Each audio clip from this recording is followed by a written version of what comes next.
the logo. Allan Alvarez yung may logo ng KNDI, and we'll be live together. Okay, so our guest, mga kaibigan, actually is a very, aside from being handsome and my new idol, siya po ay a career diplomat. Okay, career diplomat, and currently he is the vice consul at the Philippine Consulate General in Honolulu, Hawaii.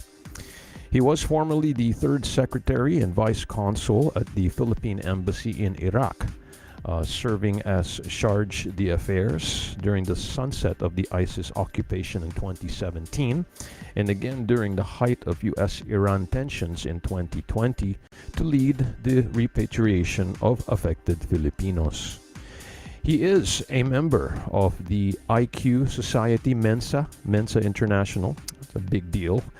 We'll talk about that a little bit later. And he's also a graduate of economics from the University of the Philippines. He finished Masters of Management from the same university in 2010, and also a course on International Relations and Diplomacy from the Carlos P. Romulo School of Diplomacy. According to his mom, he cooks the best sisig in town, and we're waiting for that. Without further ado, mga kaibigan, kagayang magkakabsat, please, let's welcome to the show, Vice Consul Jomar Sadie. Hello, Vice Consul Jomar. Kamusta po kayo? Hello, Mr. Allan. Kumusta? Okay That naman. was a very wonderful intro. Oh, thank you so much. Thank you so much, Vice Consul. We're very excited to have you. And bago tayo mag-umpisa, gusto ko lang sabihin sa inyo, isang aloha nui kako, and welcome. And welcome to you.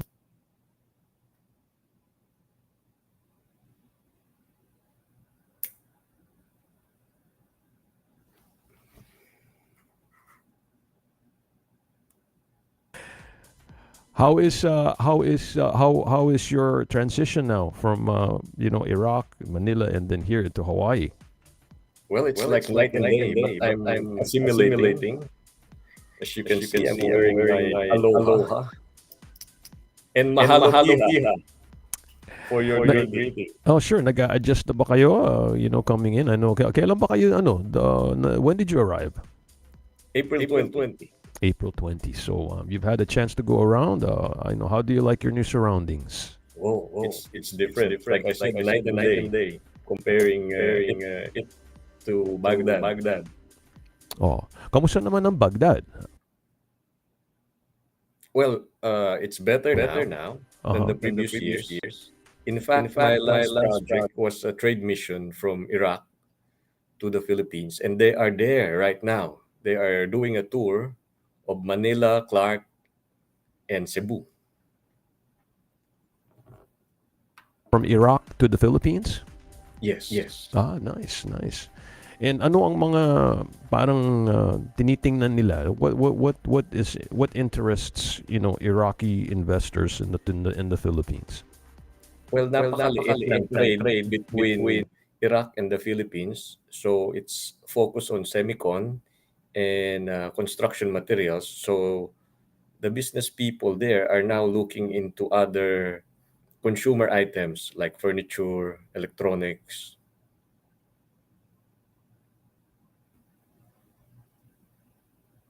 Sinabi mo yung furniture because I think in the Philippines, walang tatalo sa atin sa design. I think we have very, di ba? Yes. Palagi natin we try to attend the yearly show. Ano ba yung there's a big show every year of kalimutan ko yung pangalan. I haven't been there in a few years. But they feature all the furnitures and the design. I think. Or the Saitem. Saitem, that's the one. That's the one. That's the big one. Yun yung malaki, di ba? Sa trade center. Yes. It's a trade center. Yeah. So when you say Baghdad, Iraq, I know there's been a war, pero ang tingin ko rin, Baghdad is a hot place, like a hot city, like a very nice place to be. Would you say that Baghdad is a nice place to to visit? It is. Well, it's a historical place. We've visited many biblical places. You have the Garden of Eden. You have the Gate of Ishtar. You have the fabled Eden, or the paradise. Sounds great, man. One of these days, kung makapunta ako sa Baghdad, man, I really would like to go. Alam mo, hindi ako masyado natatakot noon, but I was really actually looking forward to maybe going and seeing Baghdad one of these days. So, anyway, we welcome you to Hawaii, sir, and I hope Thank you you, sir. enjoy. Yeah, I hope you enjoy this. I'm sure kaibahan ng sa Baghdad, but I'm sure Baghdad has nice things too that they can offer. And I'm happy to see you again. Oh, thank you, pare. We actually we were out with Colonel Bantilan for the despedida, and Vice Consul Jomar was able to join us, and that is when he became my new idol. And Wow. anyway, I'm very happy about that. Anyway, sir, may binanggit din kayo sa akin tungkol sa mga investment incentives. Sinabi mo may mga from Iraq that went to the Philippines to invest. Anong maibabahagi nyo or maipapaalam nyo sa ating mga listeners, sir, tungkol sa mga investment objectives or initiatives na siguro hindi natin napag-usapan because of the COVID or anuman? Can you please enlighten our listeners, lalo na sa mga negosyante na nakikinig na baka interesadong mag-invest sa Pilipinas? Oh, yes. Thank you for the opportunity to do this. Of course, this is part of the work of the consulate. We have yung consular services, we have the national security, but another pillar of the foreign service is what we call economic diplomacy. So like I mentioned earlier, Sir Allan, we have a trade mission from Iraq to the Philippines. And in October, the Chamber is organizing a trade mission from Hawaii to the Philippines. They're visiting, or we are visiting Manila, Clark, Iloilo, and Cebu. We are having a meeting later with the Chamber. And a few weeks ago, I discussed a few bills which were reformed earlier this year that are exciting. Can you tell us a little bit what these bills are, and what can we expect? Let's say kung gusto naming mag-invest sa Pilipinas, how will that assist us? Well, itong mga bills na ito are hindi naman mga bago, pero they flew under the radar because everyone was busy with the elections. But they are important because the US is still one of our biggest investment and trading partner. So tatlong bills ito. We have the Foreign Investment Act. It was amended March 4, 2022. And we have the Retail Trade Liberalization Act, amended January 21, and the Public Service Act na amended ng March 21. So lahat bago, and malaki ang amendments. For example, doon sa Foreign Investment Act, ito yung for the SMEs. Before, ang required na capitalization would be $200,000. Ibinaba na ito ngayon ng Pilipinas to $100,000.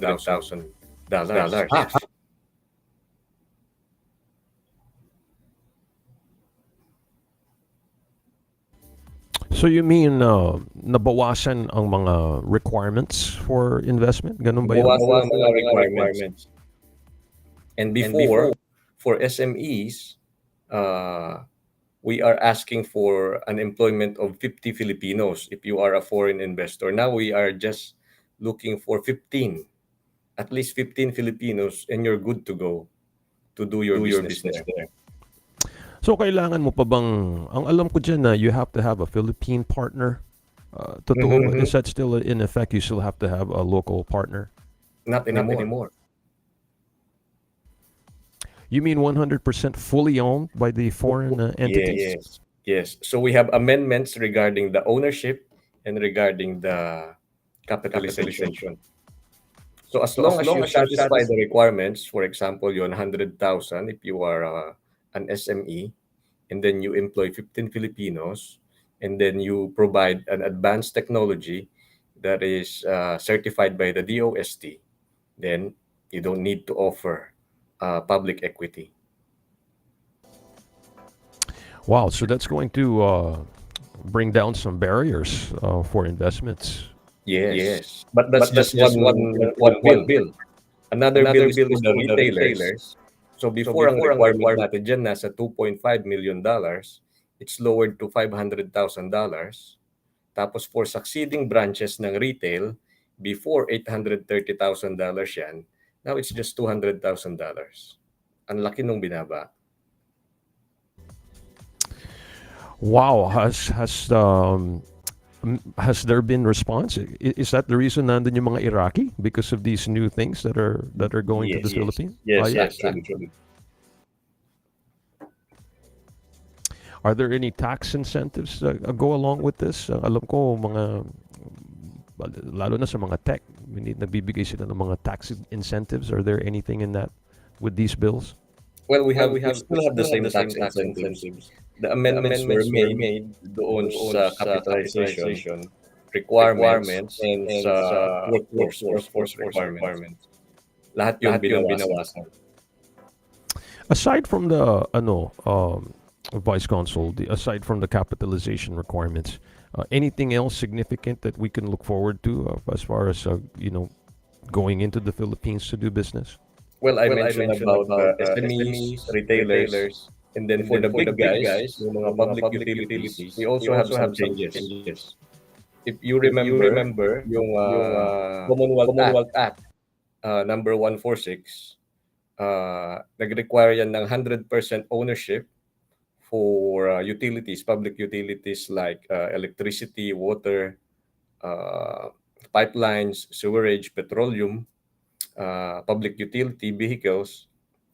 So what does that mean?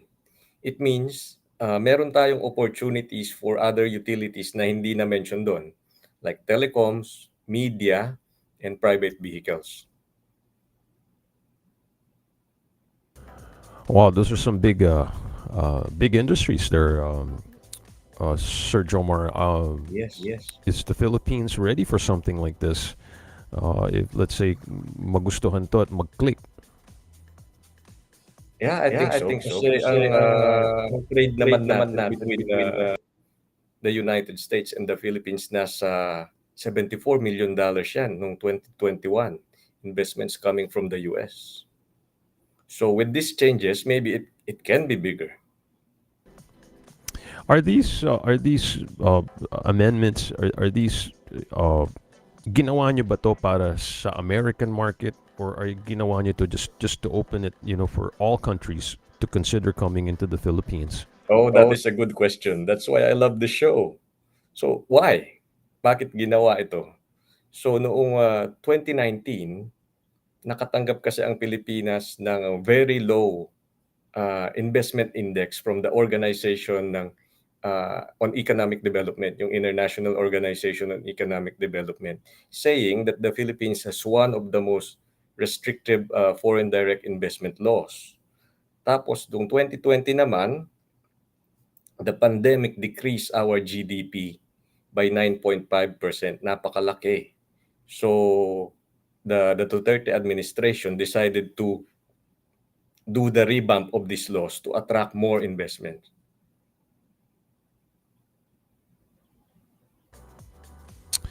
Wow, see, alam mo kasi, Sir Jomar, pag sasabihin niyo sa akin na that's a good question, kasi po kayo ay mensa, I really take that as a compliment. So thank you, sir.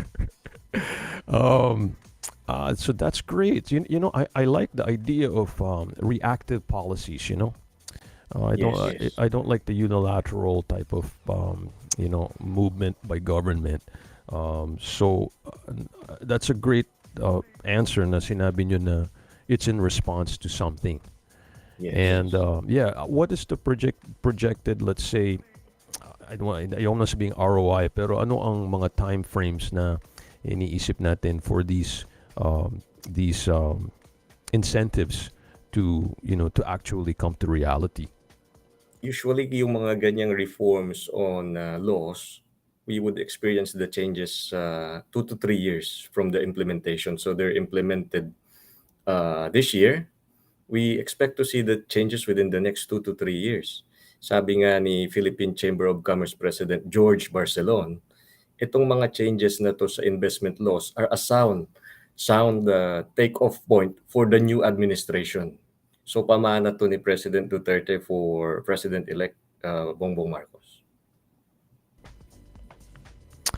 Pero it's still going to be President-elect BBM's job to entice people to and companies to come here, and basically I guess to be an ambassador for investments as the president-elect. That's right.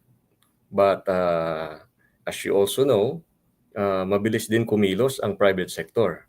And in fact, the Chamber of Commerce dito sa Hawaii is planning the trade mission in October. Our local company, our companies our Philippine-based companies, are they open to this, or ang tingin ba nila baka competition to, baka mahirapan sila? How are the Philippine companies, thinking about these incentives for foreign companies? We of course we still have the safeguards, but on the other hand, some people see this as an opportunity to expand. For example, last week we met with a young entrepreneur, si Mr. Carlo Tanwakyo, of Cure, na based here in Honolulu, and ang kanyang back-end, ang kanyang IT team is based in Quezon City. So I think the workforce of the Philippines matches the demands of the US market. Complement siya, competition. Complementary, not Yes. competition. That's great. That's great. Vice Consul, I think I want to thank you for sharing that with us. Maybe in the future we can also discuss more of these, incentives as we go through and talk about other things. Pero sa ngayon, since we're running out of time here, alam ko meron din kayong isang special project na gusto nyong ipaalam sa ating mga tagapakinig and sa ating komunidad na Pilipino dito sa Hawaii, tungkol dito sa online directory. Pwedeng ipaliwanag nyo sa atin, sir, or paalam sa ating mga tagapakinig kung ano po itong project nyo? Oh yes, we are doing a very simple project, but it will be useful. It is a directory of businesses, organizations, and Filipino groups here in Hawaii. I hope that you can register. We have a link in our Facebook page. Mr. Allan Alvarez is one of the few guys who registered first, and I hope to see more of you in the coming days. Okay, sir, pwedeng ipaalam nyo kung paano how can people reach those that directory, ang ating mga tagapakinig? How can they find it and then register? Okay. We have it in our social media pages, Facebook, Instagram, and Twitter. It's pinned, so there's a link, a shortened link that you can click to go to a Google form. You need to fill it up with the details or the contact details of your point person. We just need the basic details like the name of the company, category, phone numbers, and email. So we are compiling all of this to have an online directory and an actual printed directory. Oh, so may kasamang print. Yes. Oh, this is not just social. So paano makakakuha yung mga how can people get copies of the hard copies? Is something that's going to be distributed or downloaded? O paano yun, sir? Well, let's wait and see. But once it's published, we are going to display copies of it here in the consulate. Okay, and this is what is the purpose of this project? Is it just to create just a directory, or is this more something to maybe establish certain businesses as being Filipino? What is the thrust of this, sir? Well, number one, it's a repository of all establishments and organizations that are Filipino or doing business with Filipinos. Another one is, yes, to showcase that we are indeed the largest minority here in Hawaii, not just in population, but in doing business. That sounds like a great project. I think it's a great project. And sa mga tagapakinig, kung kayo po ay may mga negosyo at gusto nyong i-rehistro dito sa directory na ginagawa ng consulate, I think it would be a good advantage to everybody na mapalista doon. I think this is similar to like the Chamber of Commerce when they list their member businesses on the site. Pero dito hindi naman kailangan no. There's no fee, there's nothing. You just make it as a resource, right, sir? Yes, no fee. It's for free. Just scan the QR code and you're off to register with us. All right. Okay, Vice Consul Jomar, I want to thank you. We're kind of running out of time now here. Time goes by so fast when we're having a good time, and you're giving good Yes, yes. information, especially with you there, sir. It's a very good Thank you, flowing sir. interview. Is there anything else you'd like to say to our listeners, sir, before we end this program? We are having some missions, consular missions in the coming months to the islands of Hawaii. So keep in touch sa Facebook page namin, Twitter, and Instagram. Thank you, Sir Allan. Yes, and thank you for sharing this great information with us, sir. Want to thank you for taking this time, and I also want to thank Consul General Emil. Alam ko medyo late yung in-email ko kagabi, pero at least nahabol natin. And Consul and Grace Bulos. Oh yes, Consul Grace Bulos too, who also came on the program a few weeks ago to talk about the overseas absentee voting. And sa lahat ng ginagawa nyo para sa ating komunidad na Pilipino, sir, maraming salamat sa inyo. Itaas nyo ang ating bandila, and I look forward to the next interview with you, sir. Vice Thank you, Consul sir. Jomar Sadi. Maraming salamat po sa suporta.